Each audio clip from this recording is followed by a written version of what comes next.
Hello दोस्तों, मेरा नाम है टोनी और आप देख रहे हैं लोको वालेट वाला। इस वीडियो में हम बताएंगे कि आरआरबी कोलकाता के अंदर एएलबी का डीबी प्रोसेस कैसे चल रहा है। मेरा 4 नवंबर दोपहर से डीबी का टाइम था। मैं आधा घंटा पहले ही चला गया था और वो लोग 10 मिनट पहले हम लोगों को बुला लिया। मतलब हम 1:50 में बिल्डिंग के अंदर गए थे। बिल्डिंग के अंदर जाते ही राइट साइड पे गार्जियन और दोस्त आपके साथ जो भी जाए उन लोगों को रहने की जगह है। उस गली में सीधा जाओगे तो आपको लेफ्ट साइड में वॉशरूम भी मिलेगा। बिल्डिंग जाते ही आपको सीढ़ी मिलेगा। सीढ़ी पे ऊपर जाके राइट साइड पे जो रूम है उस पे हम लोग बैठे थे। मतलब उधर बिठाया गया है, हम लोगों को पहले बिठाया गया था। वो अब मतलब वो लोग दिखा देंगे आपको कहाँ बैठना है। उधर जाना है, फिर सारा डॉक्यूमेंट आपको रेडी करना है। उधर टोटल 4 काउंटर है। पहले काउंटर में CBT 1 का वेरिफिकेशन होता है। मतलब CBT 1 का रोल नंबर बताना होगा, फिर वो लोग आधार वेरीफाई, फ़ोटो वेरीफाई ये सब करता है। फिर सेकंड काउंटर में भेज दिया जाएगा। उधर CBT 2 का वेरीफाई होता है। सेम होता है, आपको CBT 2 का रोल नंबर बोलना है, फिंगरप्रिंट देकर आधार वेरीफाई करना है, फ़ोटो ऐसे ही कुछ। फिर तीसरे काउंटर पे भेज दिया जाएगा। उसके बाद आपको मतलब सीवेट का वेरीफाई हो जाएगा। आपको जो डॉक्यूमेंट रेडी करना, ये कुछ ऐसे ऑर्डर में करना है। ये 2 सेट है आपको। DV sheet, application form, DV call letter, Aadhaar call letter मतलब CBT 1 CBT 2 का, declaration form, sample passage, NOC अगर कुछ है, कास्ट सर्टिफिकेट अगर कुछ है, और एफिडेविट अगर कुछ लिए हो, और आधार कॉपी बस। और सर्टिफिकेट भी है, ठीक है, मतलब एजुकेशनल सर्टिफिकेट जो भी है।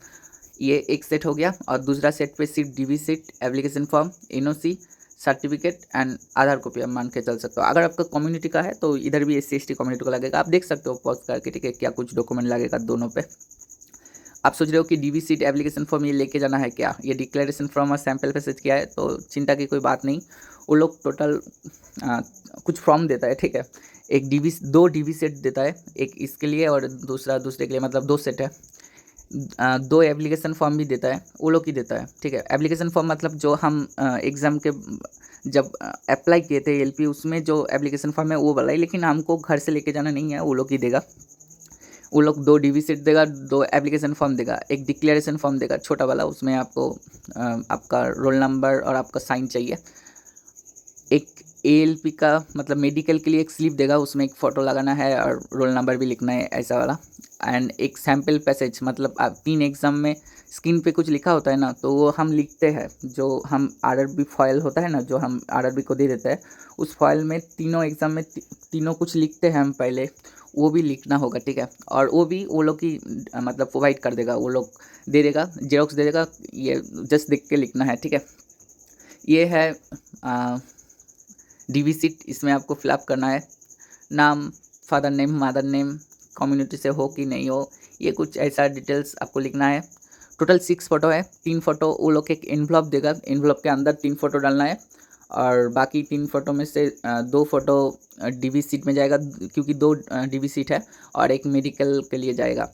ये डीवी सीट का दूसरा टाइप मतलब पीछे के साइड है, वो सामने साइड था, पीछे के साइड था। इधर लिखना होता है कि मैंने जो दिया वो सही है, अगर मैंने कुछ गलत दिया है तो मेरे को बाहर कर सकते हो, ऐसा लिखा रहता है, ठीक है। और इसमें भी आपको सिग्नेचर, नाम, रोल नंबर सब लिखना पड़ता है। इसके बाद जो मैं बोल रहा था कि जो पैसेज लिखना है, वो देखो ये इधर से दे देता है वो लोग जेरोक्स। ये आरआरबी फाइल ही है, ठीक है। ये आप लोगों को दिया जाएगा। 3 है, देखो, 1 2 3 और 3 ये लिखा है क्योंकि मेरा जो CBT 2 था उसमें मेरा लेफ्ट फिंगर मतलब लेफ्ट थंब का फिंगरप्रिंट मैच नहीं किया, मैच नहीं मतलब नहीं ले रहा था, इसलिए मेरा राइट थंब था, तो मेरे को 3A फॉर्म फिलअप किया गया था CBT 2 के टाइम पे। तो ये भी कोई प्रॉब्लम नहीं है। अगर आप लोगों का ये भी प्रॉब्लम है तो भी कोई प्रॉब्लम नहीं होगा। ये जो लिखा है 3 पेज है, तीनों में कुछ लिखा होगा, वो आपको आ, इस सैम्पल पैसेज पे लिखना है। टेंशन की बात नहीं है, ये सिर्फ आपको देख के ही लिखना है, क्योंकि वो तो आपका ऑर्डर भी फॉइल आपको वापस दे रहा है, तो उसमें से सिर्फ देखना और लिखना, इतना ही काम है। ये इवेंट आपको वेरिफिकेशन के टाइम पे ही मिल जाएगा। मतलब जब CBT 1 CBT 2 और सीवेट का वेरीफाइड हो जाएगा, तो सीवेट का वेरीफाइड हो जाने के बाद आपका हाथों में ये ऑरेंज कलर का जो बैंड है वो लगा दिया जाएगा, ठीक है।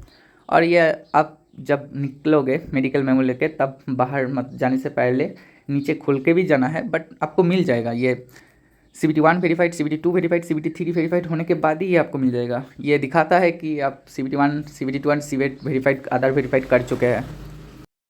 सारे डॉक्यूमेंट्स रेडी करने के बाद जिस ऑर्डर पे हम दिखाए थे, उसके बाद आपको 4th काउंटर पे जाना है।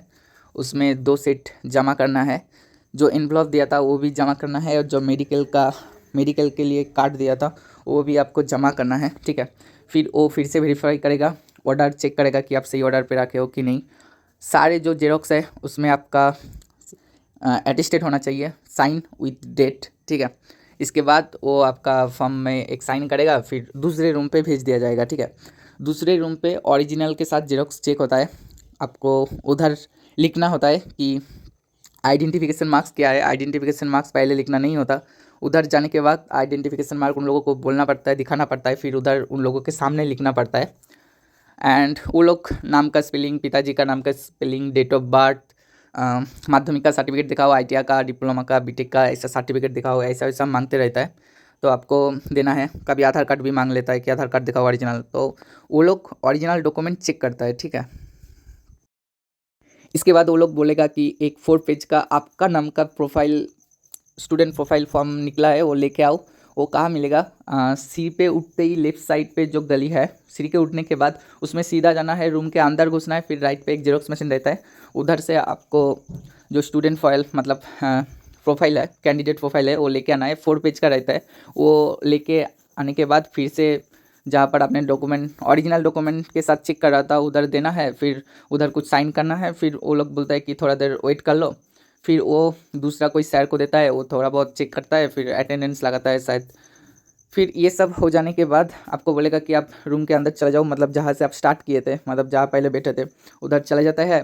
फिर वो लोग कुछ प्रोसेस करता है, फिर कुछ देर बाद नाम बुलाता है कि आ जाओ सारे जो भी है, वो लोग को जाना है। फिर 24 रुपीज़ देना है। उधर से भी मतलब लेफ्ट थंब फिजिकल फिंगरप्रिंट देना होता है, ठीक है, मतलब इंक से। फिर 24 रुपीज़ देने के बाद बोलता है फिर से बैठ जाओ, हम बुला लेंगे। फिर कुछ देर बाद आपका नाम बुलाया जाता है और आपको मेडिकल मेमो दे देता है। मेडिकल मेमो देने के बाद आपको बोल देता है कि टाइम 9 बजे है, 9 बजे के अंदर ही जाना है, और जब जाओगे खाली पेट जाओ, बस इतना ही बोलता है। और बोलता है कुछ फोटोकॉपी लेके जाओ, और Aadhaar card, pan card, voter card, ये 3 डॉक्यूमेंट भी आपको लेके जाना है।